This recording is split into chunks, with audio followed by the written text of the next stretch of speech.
Credit card స్నేహితుడా మనకు శత్రువా? Credit card వాడితే స్టేటస్ ఉంటుంది అనేది చాలామందికి ఒక నమ్మకం. కానీ వాస్తవం ఏంటంటే క్రెడిట్ కార్డ్ అంటే డిసిప్లిన్ టెస్ట్. దాన్ని మనం ఎలా హ్యాండిల్ చేయాలి? అది మనల్ని కాదు, దాన్ని మనం హ్యాండిల్ చేయాలి.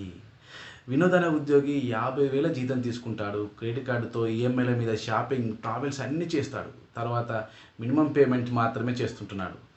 3 మంత్స్లో 10,000 వడ్డీ వచ్చింది.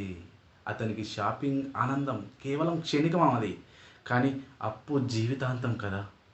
క్రెడిట్ కార్డును సరిగ్గా వాడాలంటే మొత్తం బిల్లు పూర్తిగా చెల్లించాలి, మినిమం పేమెంట్ కాదు. ఇంట్రెస్ట్ పీరియడ్ ఉపయోగించాలి. ఎమర్జెన్సీలో మాత్రమే క్రెడిట్ కార్డ్స్ వాడాలి, ఫ్యాషన్ కోసం కాదు.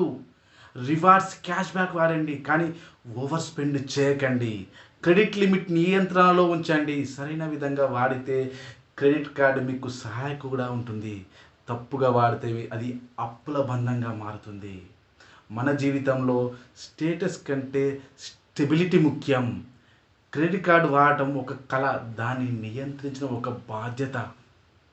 This is Ravi Siddhula, certified financial strategist. Thank you. Signing of.